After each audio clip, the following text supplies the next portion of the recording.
Hello दोस्तों, welcome to my YouTube channel. और कैसे हो दोस्तों? आशा करती हूँ कि आप सभी ठीक ठाक होंगे। तो मैं भी यहाँ पर ठीक हूँ। तो बस मैं दोपहर का खाना बनाने की तैयारी कर रही हूँ। यहाँ पे दोपहर का करीब 12:30 बजे के करीब का ये टाइम है। तो बस आज मतलब मौसम चेंज होने लग गया ना।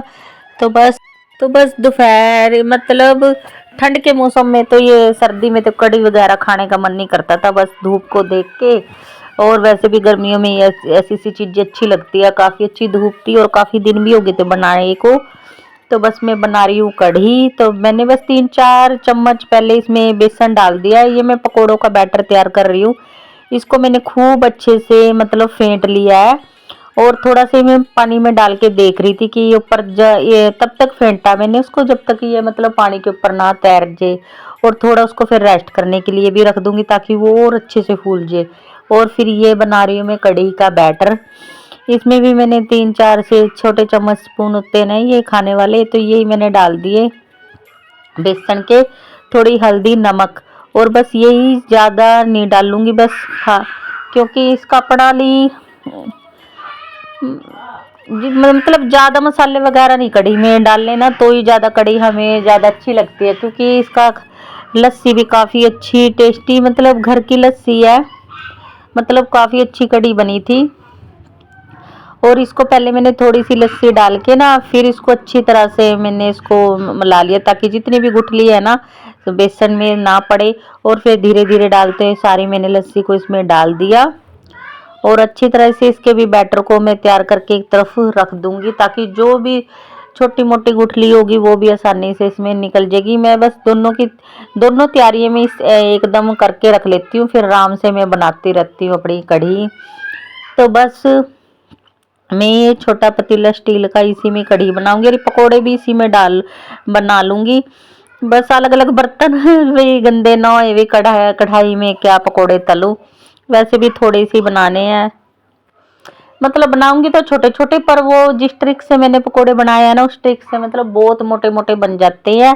अभी देखना आप, जितनी उंगली की ऊपर वाली पोर होती है ना तो उतना उतना मैंने बेसन जरा जरा डाला और फूल फूल के ना वो पकोड़े बहुत ज्यादा मोटे हो गए थे। क्योंकि मैंने एक तो बेसन को खूब अच्छी तरह से मैंने उसको फेंट दिया था और फिर उसको रेस्ट करने के लिए भी छोड़ दिया था। ये देखो दोस्तों को पकोड़े अभी भी ये मतलब थोड़े कम दिख रहे हैं, बाद में बहुत ज्यादा मोटे हो जाएंगे। और कड़ी में पड़ने के बाद तो ये और भी इससे ज्यादा डबल हो जाते हैं।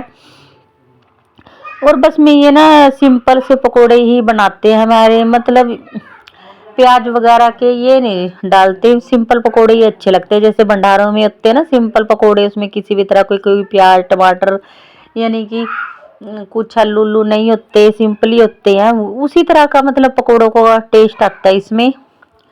तो एक बैच तो मेरा बन गया था, 3-4 चम्मच में काफी सारे पकोड़े बन गए थे। और मैंने ना इसको ज्यादा हाई फ्लेम पे मैंने इनको तला नहीं है। तेल एक बार तेज गरम करके फिर मैंने ना गैस की को बिल्कुल स्लो कर दिया था। इससे ना ये अंदर तक सिक जाते हैं और जो कलर होता है ना वो चेंज नहीं होता।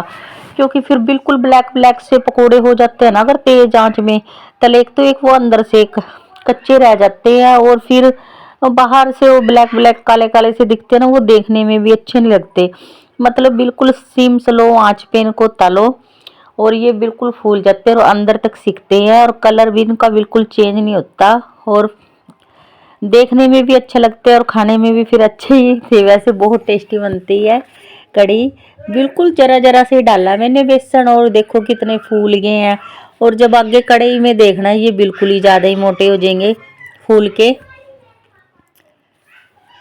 तो बस मेरा ये दूसरा बैच भी अच्छी तरह से मेरा हो गया था, यानी कि बन चुके थे। अब मैं इनको निकाल के एक छलनी में मैंने इसीलिए निकाल दिया, जो इनका एक्स्ट्रा ऑयल भी होगा ना वो भी सारा निकल जाएगा। वैसे पर इस तरह से पकोड़े बनाते हैं ना इसके अंदर ऑयल रहता ही नहीं है बिल्कुल भी। और जैसे अपने दूसरे पकोड़े बनाते हैं उनमें फिर भी रह जाता है, इनमें तो बिल्कुल नहीं रहता। तो बस इसी पतीले में मैं कढ़ी छोंक दूंगी। मैंने उसमें भी मसाला डाला था ना, यानी कि नमक डाला था। तो अब मैंने बिल्कुल जरा सा डाल दिया जो इस छोंक के लिए प्राप्त हो। और थोड़ी सी मैंने हल्दी डाल दी। और मैंने जो फालतू ऑयल था ना वो मैंने दोस्तों सारा निकाल लिया था। बस एक कड़छी जितना ऑयल ही मैंने इसमें छोड़ दिया था। बाकी मैंने सारा निकाल लिया था इसमें। फिर मैं इसको अब अच्छी तरह से, खूब अच्छी तरह से इसको भून रही हूँ, जब तक ये बिल्कुल ही भुन ना जाए, बिल्कुल लाल से ना हो जाए, तब तक मैं इनको अच्छी तरह से चला लेती हूँ। अब ये बिल्कुल अच्छी तरह से भून चुके थे, इनका कलर बिल्कुल चेंज हो गया था। अब मैं इसमें डाल देती हूँ ये कढ़ी वाला बैटर जो मैंने तैयार करके रखा था, और मैंने थोड़ी सी इसमें कस्तूरी मेथी भी अभी मैंने डाल दी है। अब मैं इसको खूब अच्छी देर, काफ़ी देर तक मैं इसको पकाऊंगी, क्योंकि कढ़ी जितनी देर तक अच्छे से पकती है ना, उतनी ही ज़्यादा अच्छा टेस्ट आता है। एक बार इसको बस मैं तेज आंच पे ऐसे हिलाते हुए इसको, मतलब एक उबाल देने के बाद में मैं इसको बिल्कुल सिम करके रख देती हूँ। इधर आधे मतलब मेरी कढ़ी भी बन रही थी, दूसरी तरफ मैं बना रही हूँ चावल। वैसे ना मैं ज़्यादातर चावल बिल्कुल ऐसे पानी में उबाल के ही बनाती हूँ, बस आज मेरा मन था भाई, बहुत दिन हो गए थे, बस जीरे के छोंक वाले ही चावल बना लेती हूँ। चलो फिर ज़रा सा मैंने ऑयल डाल दिया, और इस टाइम में भी है ना मेरे पास कोई पड़ोसन आई हुई है।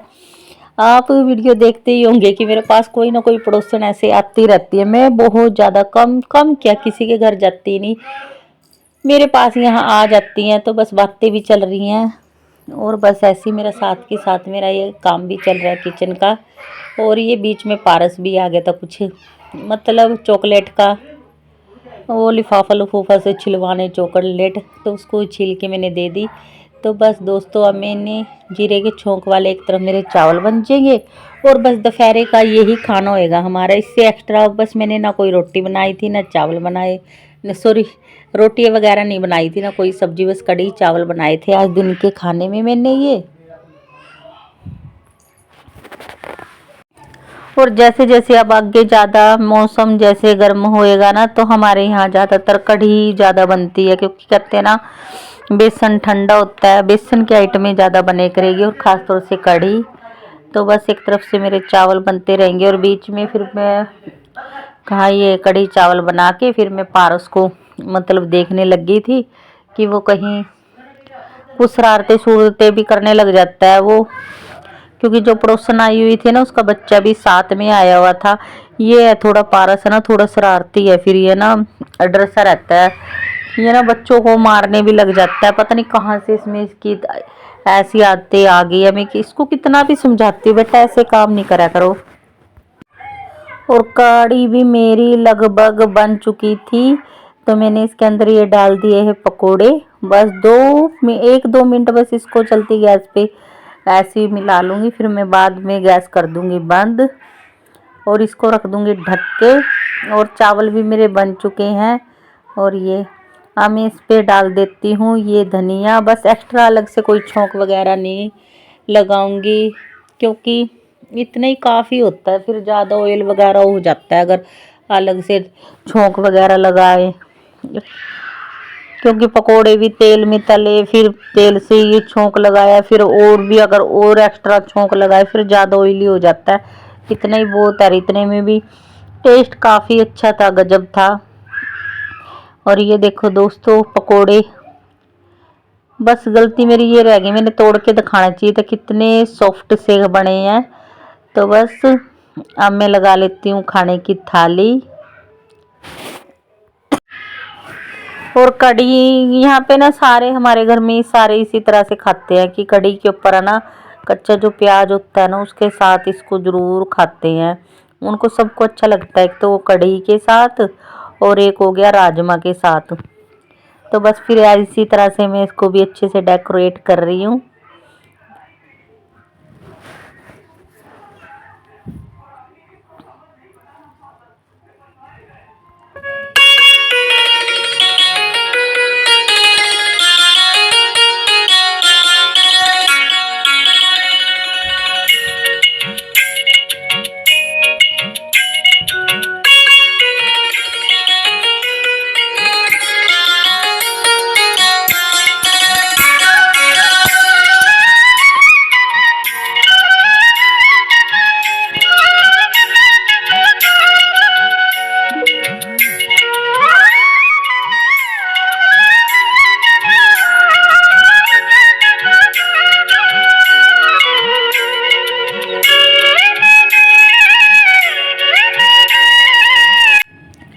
और दोस्तों ये मैं आप लोगों को सभी को 9:15 9:30 बजे के करीब का टाइम हो गया होगा रात का। और बस अब बर्तन में ये सारे जो भी बर्तन है ना अपने, इनको सबको मैं मांज रही हूँ। और मतलब कुछ बर्तन में दिन में कढ़ी चावल बनाई थी, एक तो एक दो बर्तन मतलब पतीला उनका था। और दिन में भी चाय वगैरह मतलब 4-5 बजे के करीब मैंने चाय वगैरह बनाई थी। फिर उसके बाद सीधा मैं खाना बनाने में लगी थी रात का। और बस फिर सबने खाना खुना खाया तो उसके बर्तन इस टाइम में बहुत सारे हो ही जाते हैं मतलब इस टाइम में। और बस फिर मैं अपना बर्तन का काम है ना, तो फिर मैं वो कितनी रात क्यों ना हो जाए, अपना जो बर्तनों का काम है ना तो ये तो मैं अपना निपटा के ही सोती हूँ, चाहे कितनी देर क्यों ना हो जाए। और किचन किचन तो ना मैं लगे हाथ साथ के साथ में उसको साफ कर देती हूँ, गैस को मतलब जब खाना बना के ये सारे बर्तन वगैरह लेके आते हैं। और गैस आज ज़्यादा गंदी नहीं थी, अगर ज़्यादा गंदी हो जाती है कई बार फिर उसको मेरे को रात को ही मांज के सोना पड़ता है, गैस को भी मैं बाहर से अच्छी तरह। बस बर्तन ज़्यादा हो रहे थे। और और कुछ है ना, वैसे तो खाना हमने थोड़ा जल्दी खा ही लिया था, बस ये पारस है ना इसने मेरे को थोड़ा लेट करा दिया था। जब भी मैं रात को थोड़ी लेट होती हूँ ना तो ये मैं पारस की वजह से ही लेट हो जाती हूँ। फिर फिर बाद में फिर कितनी लेट क्यों ना हो फिर भी बर्तन तो हमें ही मांज के सोने ही पड़ते हैं हम हाउस वाइफ को। और और फिर वैसे भी किसके भरोसे छोड़े, क्योंकि फिर सुबेरे के टाइम में बच्चे को स्कूल भी जाना होता है और भी बहुत सारे काम होते हैं। तो रात के काम बर्तनों को मांज के ही सोना मुझको तो सही रहता है। और वैसे भी बड़े बुजुर्ग कहते हैं कि रात को बर्तन झूठे नहीं छोड़ने चाहिए, अच्छे नहीं होते।